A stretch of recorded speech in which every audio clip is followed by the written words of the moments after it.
Hello, everyone, and welcome to the House of Peregrine podcast.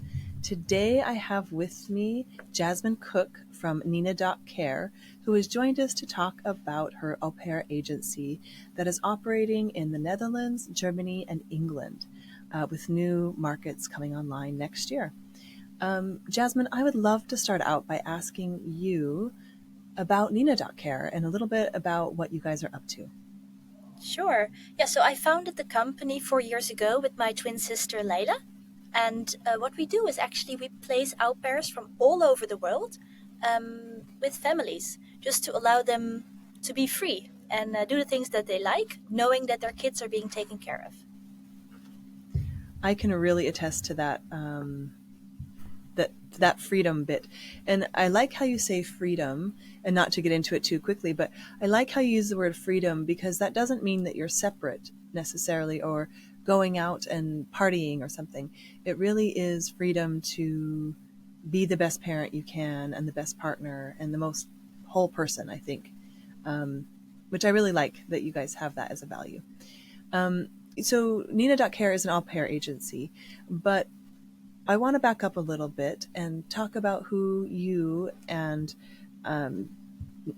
your sister, like how you guys got started. Who are you? Tell us a little bit about you. Yeah, well, I'm 32 now, actually trained as an architect, so wasn't at all the plan to start this au pair agency.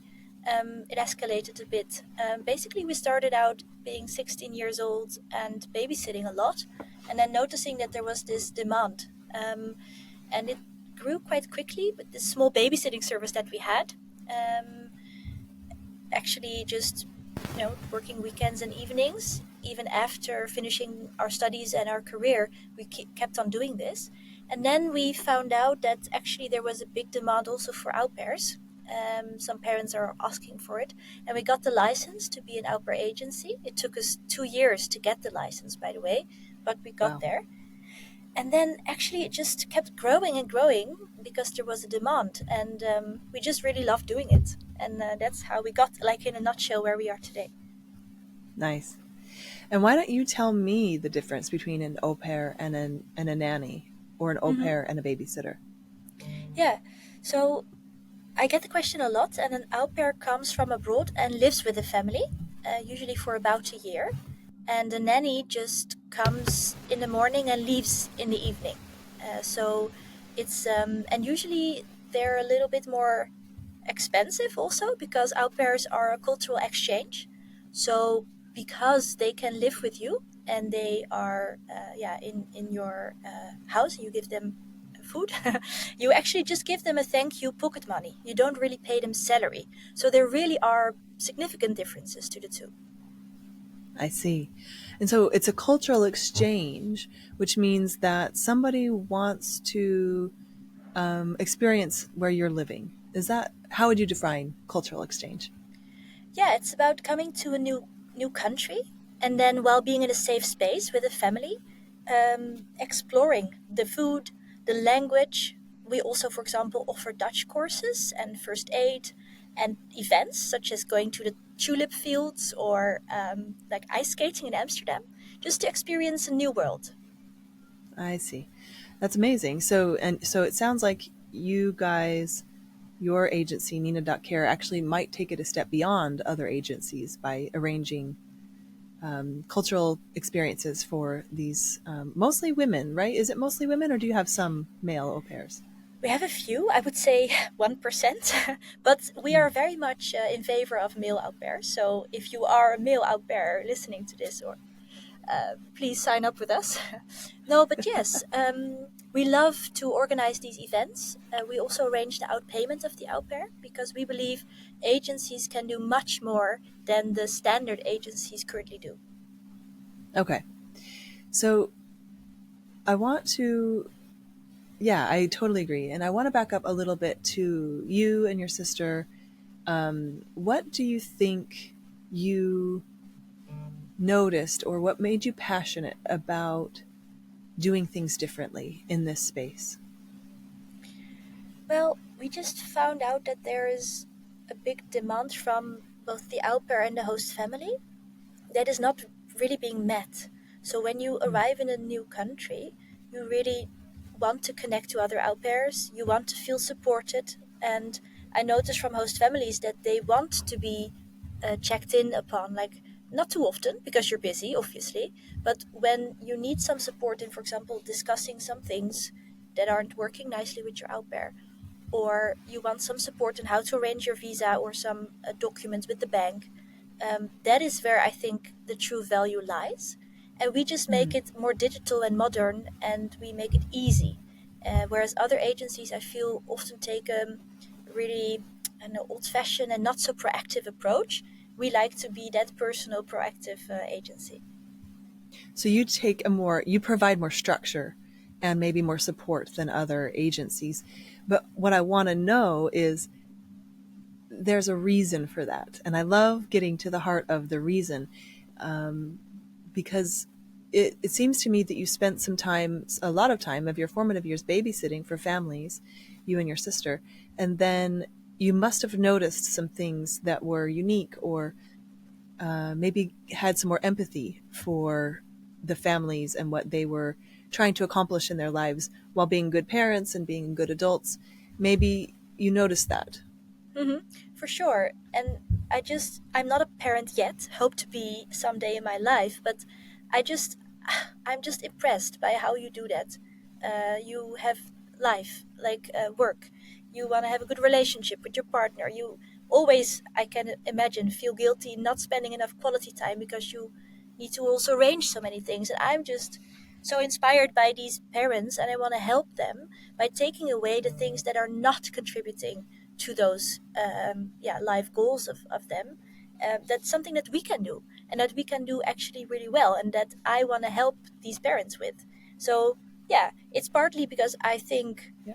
I really care about decent business and integrity, and I think we should just stand for quality. And it's partly because I'm just really impressed by parents and how they do what they do. See, and that's actually a really beautiful sentiment, that you have a respect for what parents are doing in the world. And I also love that you said what you said about business, doing business in a really high quality and lovely way. But also, I think you also have a really a soft spot for these au pairs and what they want to experience. I can see that in the way you want to plan activities for them and actually have them have that cultural exchange they're coming from or for. Yeah, and just this morning, about 15 or 20 of them were in our office, which is why we're now calling it this cubicle. Because, and just seeing them and hearing them introduce themselves from all over the world, it just makes my heart make a little jump, because I'm just sitting behind my computer, usually working through files and Excel sheets, and then you see these real human beings living their dreams because of you, and it's incredible. Yeah.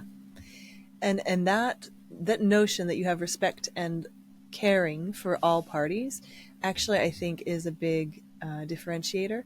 Not that other agencies don't, but if I think you have these core values that I would love for you to share with us that drive what you're doing at Nina.care. Mm-hmm. Yeah, so we have three that are the most important. For us internally, also, it's freedom. So we want to help parents and our parents experience it.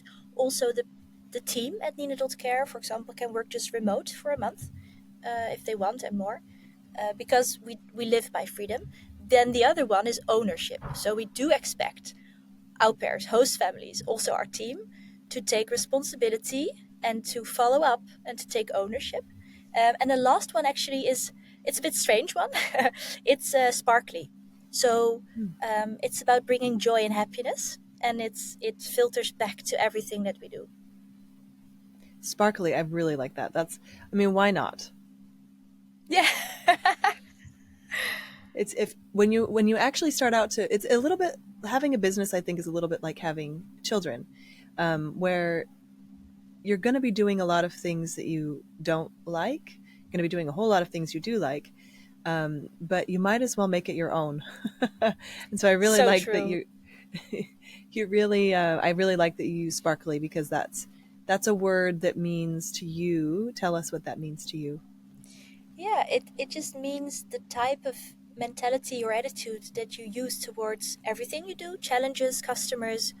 And it's about doing things in a certain way. What about you then? Because for House of Peregrine, what are your core values and how does it define you? It's funny because ours are very closely aligned, which is what sometimes ends up happening for people that I bring on the podcast. And I think it's freedom, and my word for sparkly is magic usually. Mm. And so I think that magic piece, without that's what drives me, is making things. We always say, what makes something Peregrine? And I say, it's the magic. It's the magic that you feel. It's the magic between people. It's the magic of meeting people from around the world, having a lot in common with them, and then exposing that to the experience of living abroad.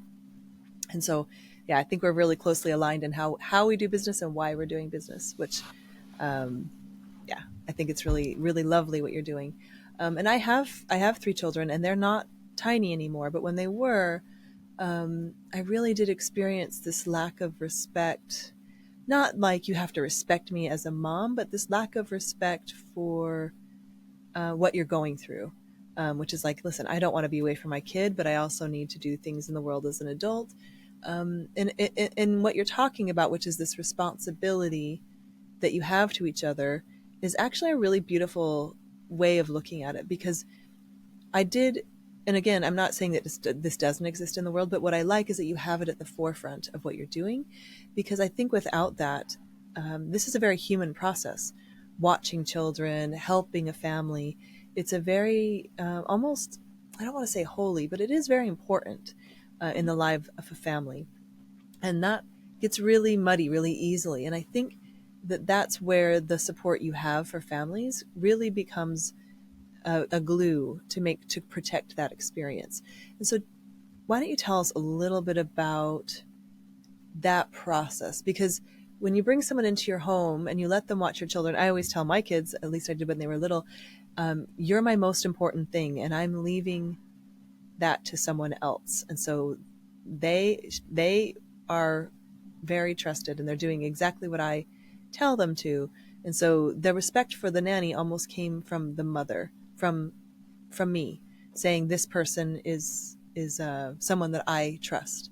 And so that is a really big deal. I don't want to I don't want to say, but like, people are making like another Uber, and this company is actually, bridging the gap between a mother and a child, or a father and a child, so that they can both do what they need to do in the world. Mm-hmm. And so I don't want to like overstate it, but it is an amazing and a very important job that you're having these people do, helping these people do. And so I want you to go over a little bit the structure that you provide for families and au pairs that maybe is a differentiator. Mm-hmm. Yeah, no, I 100% agree. And the responsibility is so big for au pairs. So we start with the screening and the matching because there needs to be a good fit. So we'd rather spend a bit more time in the beginning than having to solve issues later on because core values don't align or because expectations weren't set correctly. So it started off, we get 1,000 applications each week on our platform. Wow. But we need to find, so we developed a algorithm to help us at least select the core things that need to match. For example, if you are a vegetarian, you're looking for a vegetarian au pair, let's not interview people that are not. So then there's the first selection that we make with our algorithm. And after that... So you must ask the au pairs a lot of questions, and the families a lot of questions. Well, we do. We do, but that's what I mentioned, like invest a bit in the front. So first you answer a couple of questions. I would say the form is maybe 5 minutes, but afterwards you also have a 45-minute interview with us. And that might sound excessive, but it really is to get an idea of what you are like as a family, so that when we interview the au pairs, we can make a good selection and suggest you candidates that match with you. For example, in privacy, for example, in proactiveness, but also how wild are you? Do you want to go party all night, or are you more like a, let's cocoon inside and stay home? It needs to align. Mm-hmm. And so that process is probably really important. And so then you're saying you do a lot of work up front to make sure to qualify the au pair and the family that they're a good match. And then the process of placing an au pair from they're coming from another country into the Netherlands, Germany, or England. And so you help with that paperwork. Is that right? Yes. So the first part is the matching, and the second part is where our visa experts step in. So after the match, they guide the au pair, but also the host family through all the paperwork. We also built our own platform where you can easily upload the document, so you don't have to print it out, sign it, and then propose send it back to the agency. So we digitalized all that part. And then we have, of course, knowledge of the regulations from Philippines and South Africa. Every process in every country is different. The embassies are different. So we guide you through that. And of course, like I said, we're a licensed agency, so we can actually in the Netherlands also file the visa for you. Nice. That's really, I'm so curious about the nuts and bolts of this, but also I don't want to lose sight of the fact that this is a service of someone coming, this is the process of someone coming to live in your house. That's the difference between an au pair and a nanny, is an au pair and a nanny, and an au pair and a babysitter. But there's rules around this. There's rules. So this person, if they work out, is with you for, in the Netherlands, it's a year. Is that right? Yes, maximum of 1 year. It can be shorter. Can be shorter. And when you're placing, there must be pivotal points in the life of a family that people hire au pairs. And what have you seen? Is there something that you've noticed? Obviously, when you first have a baby, that might be a moment. But what are the other reasons that people might bring an au pair into their home? Yes, it's such a good question. Usually, when I speak to these new families, they are going through a lot. They're moving, the third baby is on the way, and they're changing jobs at the same time. But like we discussed, like respect to families, because it's just life is challenging and there's a lot to do.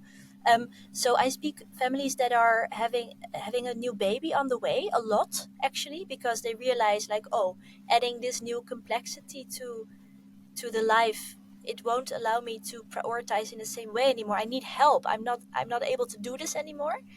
And the first baby on the way, because simply put, in the Netherlands, daycares are full and they have no other way anymore. So they're open to trying something new.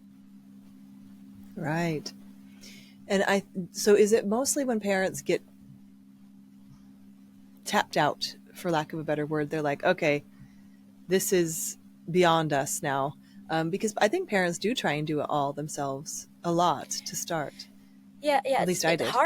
Hardly ever. It's like, oh, well, I think I could use a bit more me time. Usually it's like, oh, my parents got no, it's usually my parents got sick, or daycare is not having any space, or I have to, there's big life changes and suddenly they really can't take it anymore. Yeah. And do you see, I would add to this that when people move, do you see a lot of people who are expats or internationals who have just moved here, they've left their support system, and now they know they're going to need help? Yes, that's a really good reason, because Dutch families often solve it still with the parents a lot, actually, but then that's simply not an option for expats. So a large part of our customers are indeed from abroad. And that, I think, I wish that when you first arrive as an expat or an international or someone, I wish there was just like, and this is what I'm trying to create, obviously, is like, these are the people you're going to need on your team. And someone would look over and be like, oh, you have kids? You're going to need an au pair, nanny, or something. Just that raw recognition before you have to figure it out yourself that you're going to need extra help, I think is missing, not only societally in general, but especially when you're an international person, because often there's a big burnout that happens with international families, especially with the amount of change that's going on already in a family, and then you add an international move. And so I really wish that someone would have just said, you're going to need this. Don't just budget for it. Just plan for it. Until your kids are a little bit older, because the actual work of being an international person is already a job. So even if you're what they call a trailing spouse, which I hate that phrase, but or if you're still figuring out the next phase of your career, you're going to need an extra set of hands. And so I think I wish if there was a welcome packet, I would put that in it for parents. Mm, And even if you yeah. start out with a babysitter, which you actually also do, right? You guys also True. have a babysitting True. arm. Is that right? Yeah, then you simply place a booking, indicate the times and dates, and we can select the screened candidates. It might be a bit less impactful than inviting somebody to your home straight away.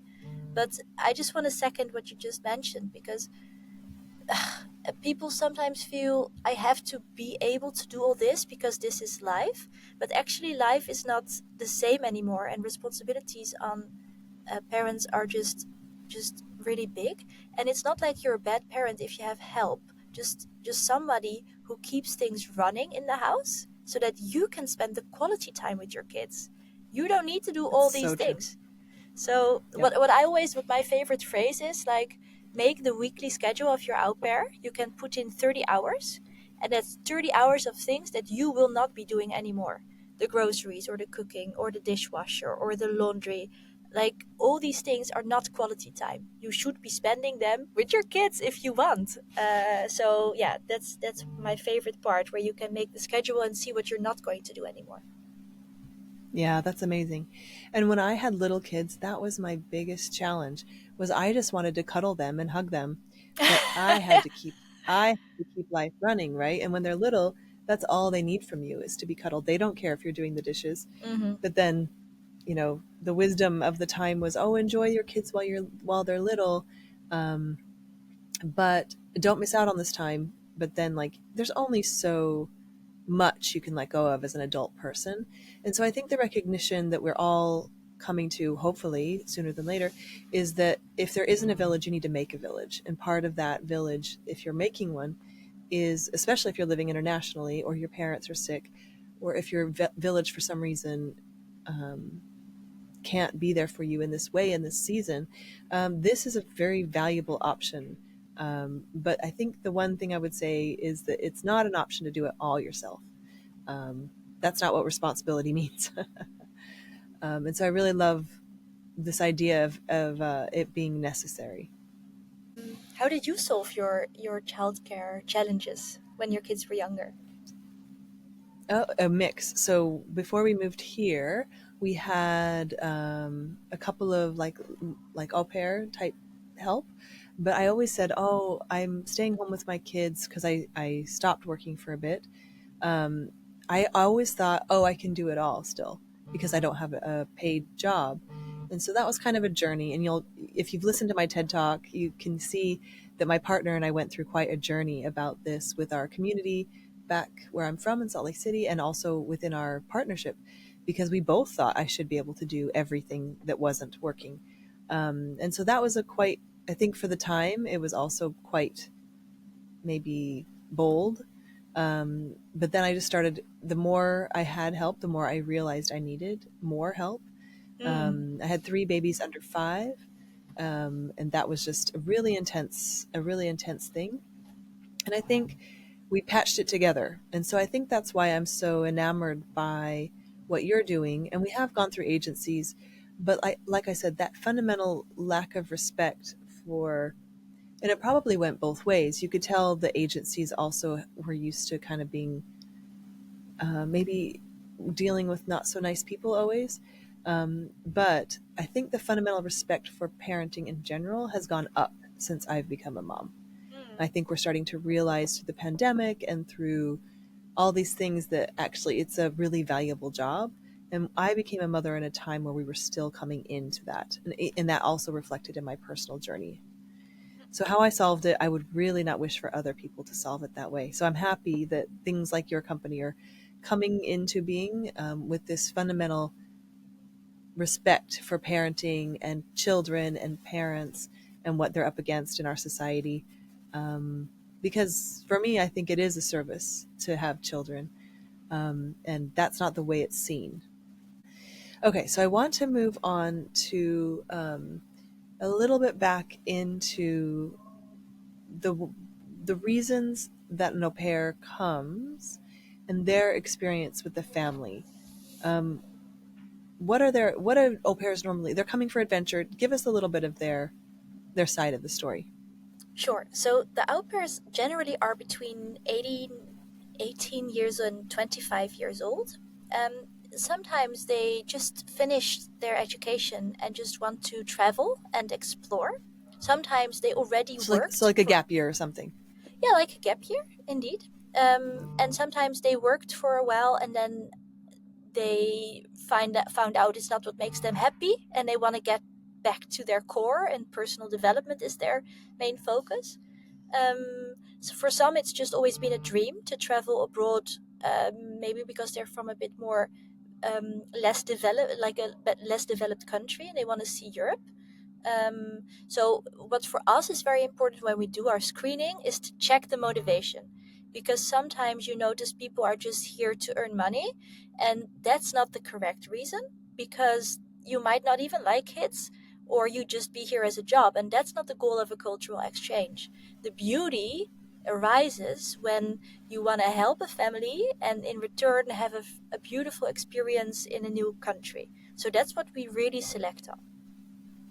Hmm. And that's a huge difference. That's a massive difference if you think about it. And this idea of exchange is sounds like core to the cultural exchange, but is that also core to the way the visa works? Is that the idea of the visa for the year, or is that something you guys have developed? No, no, you're 100% correct. And actually, the immigration services does audits on our screening process, requests files, and administration. It's also partly why it's relatively expensive to pay an agency, because we are audited a lot and our administration needs to be really on par. We are fined quite heavily if we don't comply with rules and regulation. And for example, the screening hasn't been done correctly. What you can, for example, imagine is when an au pair finds a boyfriend, decides to stay here on a partner visa, 100% the IND will check the file. Did you interview this au pair correctly? Did you ask her if she wanted to be here to find a husband or for the cultural exchange? We're not against au pairs finding husbands. Love happens, especially in this age of around 25. Maybe you fall in love and you stay. Can happen. But it Yep, shouldn't be your motive to come here. got it. And so that is why they provide this visa for a year, is this exchange of value basically. Um, True. Yeah. and so you just have to ask the question. You can't know their motive, but that you have to ask the question in a certain way. Yeah, we train our recruiters to ask questions, and not just one, but to follow up. It's for the motivation, but it also goes for example, can you swim?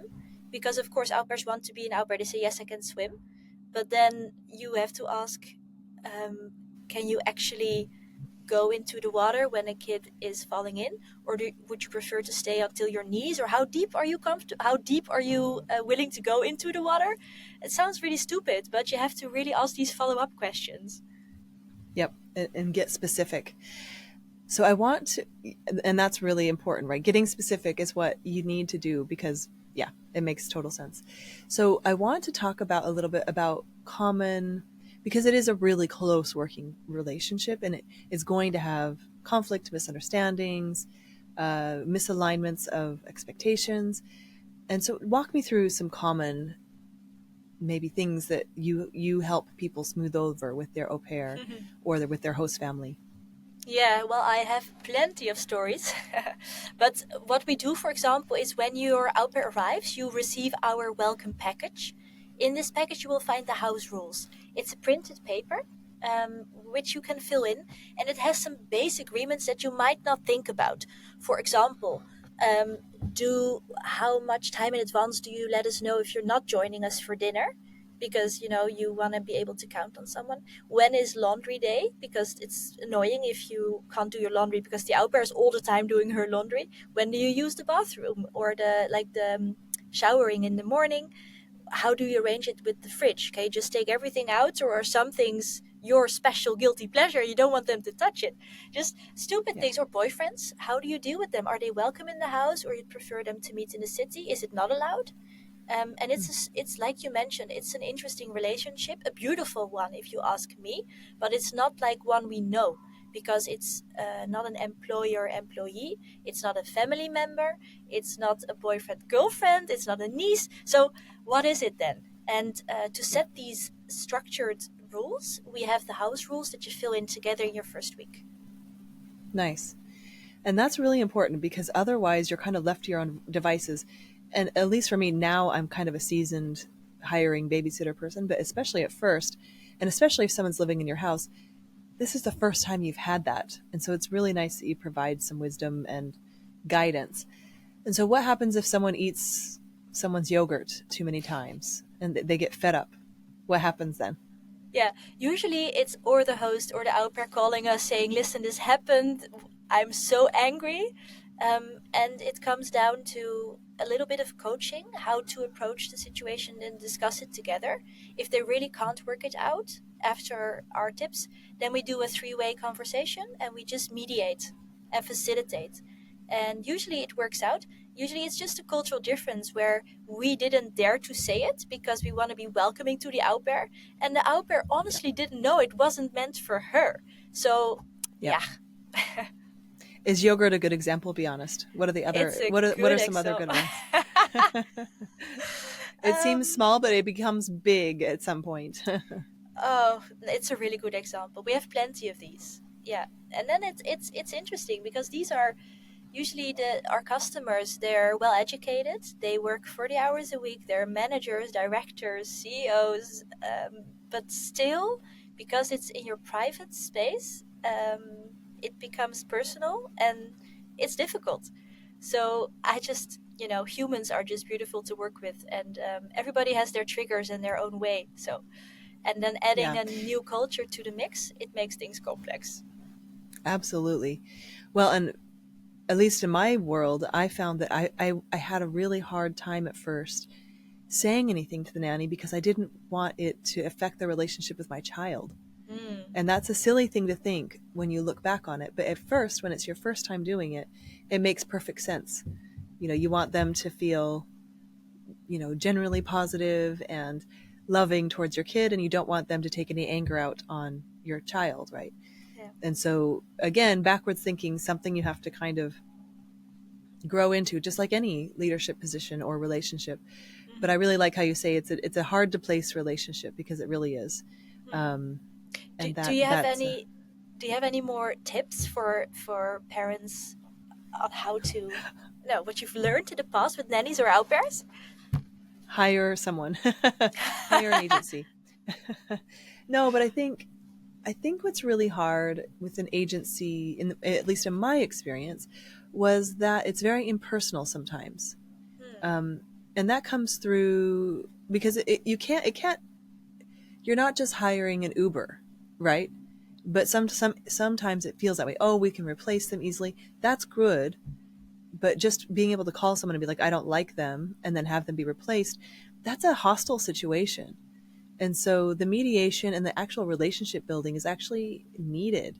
And it's something that I think, again, like I'm talking about, I've been a parent for 13 years, and I think in a really interesting 13 years, where we've come around to things. But in that time, I saw a lot of agencies spring up that were just like, oh, we just place someone, it doesn't matter who, in your home, and you'll always have a babysitter. And it's like, yeah, but then it makes it so you don't form an attachment, and you kind of do need to form not an attachment like I need you, you have to do this or something, but it does have to be a relationship that you Hmm. form because it is a human thing you're doing.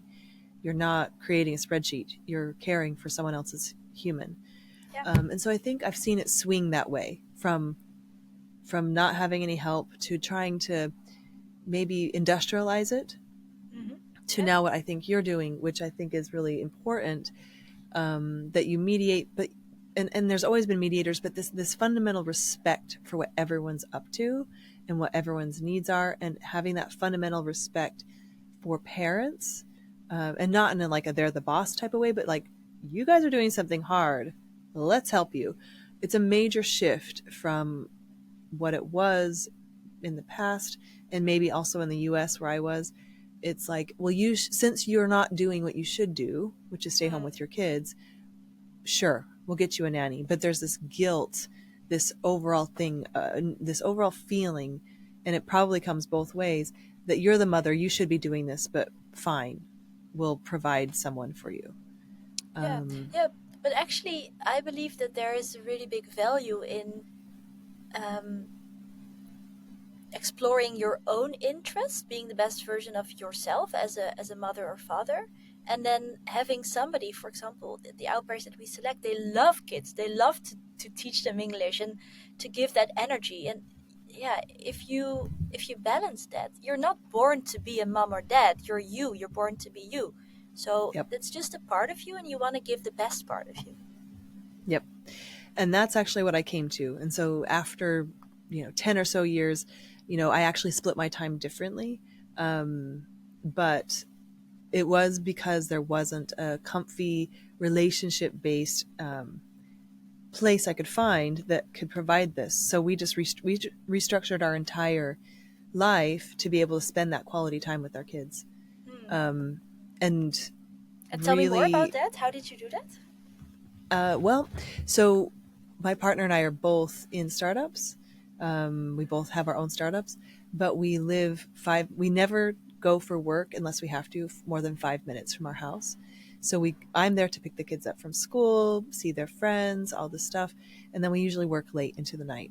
Hmm. And we have had babysitters and these things, but what we learned with the services that they can just replace them at any time is that we still need to be there for the relationship. They're just there to create safety, especially when they're little or toddlers or something. And I honestly think it was so hard to do it that way. I'm proud of us for doing it that way, but it was because this evolution of the importance of parenting hadn't really hit the Hmm. zeitgeist yet. And again, I wouldn't want to be away for weeks at a time. That's not how I would have wanted to be a parent. But what we set up was in basically so we could be our own village, and then have like contractors come in that are babysitters sometimes. And I think that is a really hard way to do it, even though we've done it, and I'm proud of our family for doing it in a foreign country. I think there's a long way to go in actually, and I think what I love what you're doing is that you're actually acknowledging these things, is that this relationship is really important, and it is a relationship. It's, like you said, not a family member, not a child, not a something, but something else, and I think that's actually really beautiful. Hmm. Yeah, thank you. I agree. And tell me, because you say you work late into the evening, so what does a regular day for you look like, and how late do you work, and do you have energy for that? I mean, I think what I've accepted is that this part of my life is going to be insane. Um, and I did stop working for 8 years. So I stayed with the children for 8 years and then started again when they got a little bit older. But I would have preferred not to stop working. I think that was, for me at least, not a great choice. Um, but our day looks like, so work starts at 6, get the kids off to school at 8:30 or whatever, and then back to work. And then I take a break in the afternoon for the kids. We have dinner as a family every night. My partner works US time, so we have dinner a little bit later, so around Yeah. 8. Oh And wow. Yeah. then late meetings, and then to bed around midnight, and then back up at 6. Wow. But don't you have And a we sleep see deep deprived? Aren't you sleep deprived? It sounds like it's not 8 hours a night, huh? 8 hours a night. No, that is the trade-off. Um, but our kids are now getting a little bit older. They're needing us a little bit differently. So when they were tiny, it was much different. But what I would say is now we're kind of we are doing the same thing we did when the kids were little, but with our tasks. So having a personal assistant instead of a nanny, because the kids can kind of get themselves around. And so we're transitioning into the same mindset, which is like we still want the quality time, right? We always give the screen time to the nannies or to the babysitters if we have them now, and we're like, we want the quality time. So we've actually oriented our entire life around that quality time. Um, And so that's just our priority right now. But yes, sleep is not our priority at the moment. So that maybe that's a good question. Do you ever have au pairs for older kids? Like my kids are pretty old. They're 10, 11, and 13. Hmm. Yeah, usually then it's the logistics that the parents can't work around to drive them Yep. to sport lessons, which is a challenging one because au pairs are younger, don't always have driver's license, and when you're not from Schengen area or yeah, like around Europe, then your driver's license is valid for only 6 months in the Netherlands. So that's a bit challenging, but yes, for sure, especially the older kids, because then they speak English already a little bit, and the parents are more comfortable sometimes to trust somebody else. Yeah, mostly though it's younger. Yeah. And what I've learned is that there's no Bakfiets experience either. Oh yeah, So they're yeah. sometimes afraid of riding a bike, which is totally understandable, right? If you're not from here. But the whole city works on bikes. I live in the center of Amsterdam, so my entire life is bike, car share, adjacent, some sort of combination. And so that's really what drove us to, kind of stopping with the nanny, because I was asking them every time, can you ride a Bakfiets? And otherwise, I'm not going to send them with the Yeah. kids. And so, yeah, maybe that's a big thing for you guys. Do you provide Bakfiets training? Oh, we don't have the Bakfiets training, which I actually like as an idea, but Yeah. we do have a really in-depth questions about the fietsing skill, the biking skills, Mm-hmm. because we've had really tiny, small Filipino au pairs that simply didn't have the power or didn't fit on the Bakfiets, and that led to a rematch. So apart Yep. from strength and fitness, we also ask questions. Okay, you can bike for this family is really important. Show me a video, show me that you can actually bike, because it happens people Yep. say yes and they don't. So Yep. yeah, it's a I thing had that for a lot. sure. Yeah, I can And totally very imagine. specific. Yeah. Very specific to the Netherlands. I never thought I'd be like, okay, so you have all this experience, CPR training. Well, what about riding a bike? Yeah. But it's really important. No, but that's really, maybe you can start some classes, because even international people can use a Bakfiets training. So you could just offer a Bakfiets training for nannies and parents in the city. But yeah, so that the advice I would give now is like, find a good partner in finding that family member for you. And I do think we're at a moment in time that's different from when I started being a parent, and I'm really really happy about that. And I hope that I've played some small part in that, um, because I did go through a personal evolution about value and how I spend my time and all this stuff. So I Mm. love what you're bringing into the world for that reason too. Well, that's beautiful. Thank you. Yeah.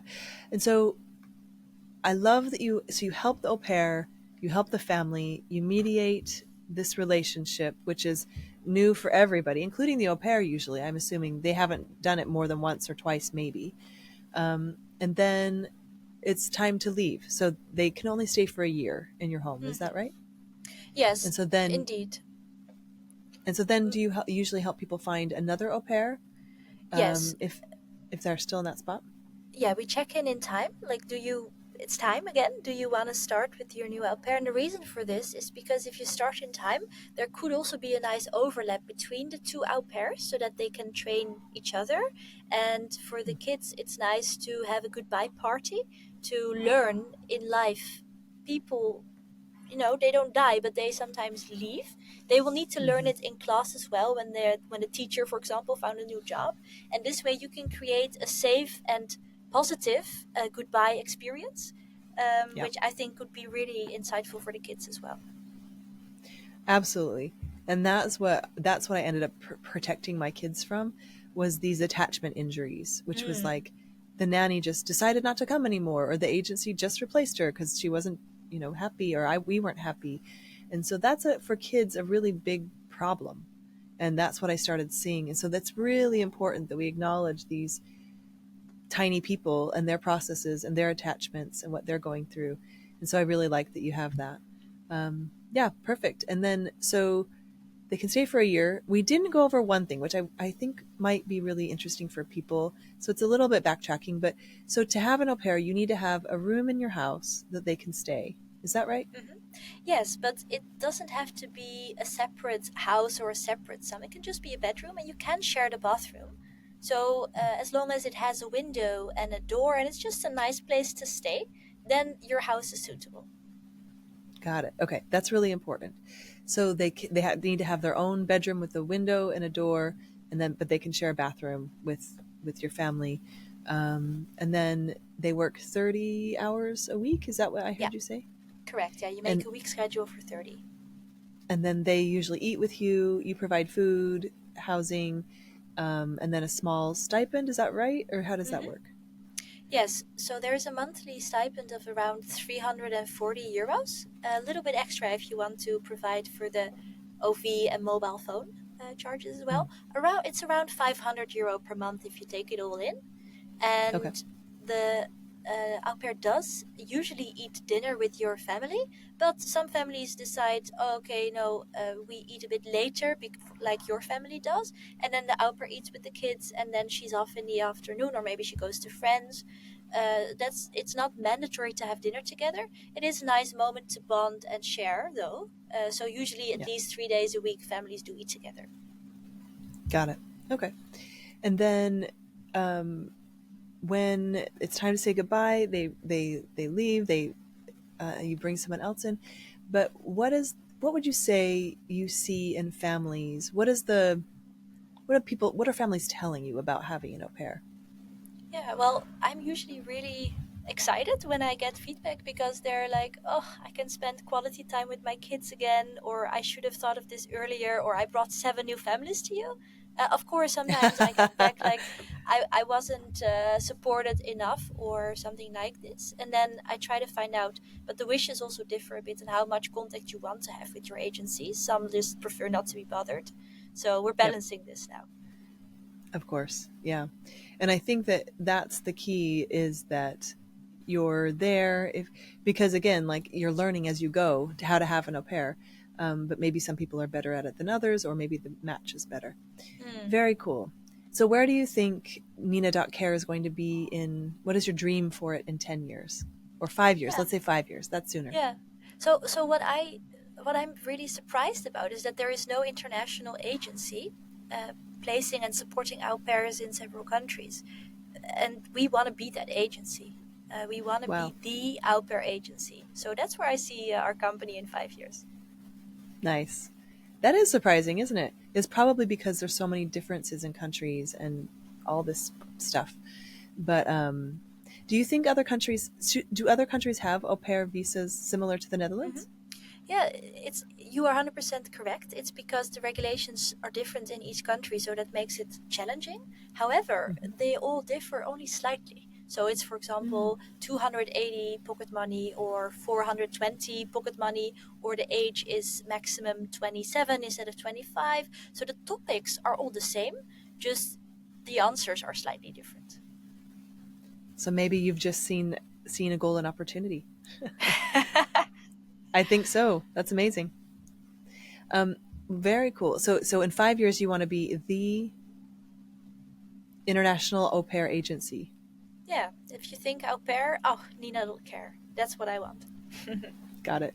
Oh, we didn't ask. Where did Nina come from? Yeah, no, it's a girl's name, so you can sign off with love Nina, and it's short and fresh, and that fits the brand. Yeah, so basically and it works in several languages.